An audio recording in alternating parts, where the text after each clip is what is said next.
So for today's video, I'm going to be going over some tips and tricks on how to take better photos at night.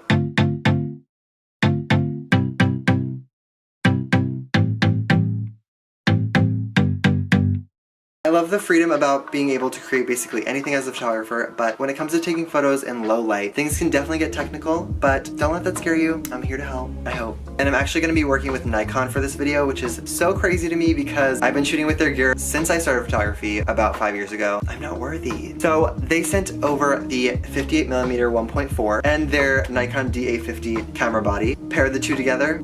Mind blown. But the DA50 is a 45.7 megapixel camera and has the capability of shooting 4K Ultra HD video at 24 or 30 frames per second, and it's also crazy good in low light. Now, my number one tip for taking photos on your DSLR, and not just photos at night, is shooting in RAW. Shooting in RAW allows your camera sensor to pick up all your image's data in an uncompressed and unprocessed way, so that when it comes to the edit, you've preserved all this detail that now you can play around with without destructing your image. Something you will want to keep in mind though is that RAW files take up way more space than any other format, so you'll want to pick up a external hard drive of some sort so you don't kill your computer. Now, whether you're going for a long exposure on your tripod or just, you know, a regular old night photo, you'll need a light source or some already existing light wherever you are to take advantage of to avoid the high ISO. But yeah, something to light up your subject will avoid potential grain later in the edit. For me, I love using an iPhone flashlight paired with a CD, some glow sticks, or just a random light up book that I have lying around my house. Neon signs are one of my favorites to experiment with photos. I have this one right behind me.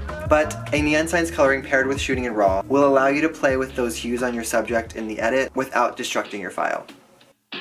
I saw you in a dream, you stayed the same. You were beckoning me, said that I'd change. Try to keep my eyes closed, I want you so bad. Moving on to long exposures, first of all, you're just going to want to make sure whoever you're shooting is staying really still. Don't move.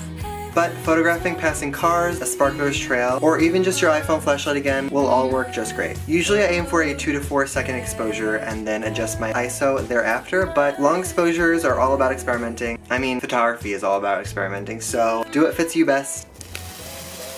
Yes! Okay, stay still, Taylor. Okay, I have to keep pressing this.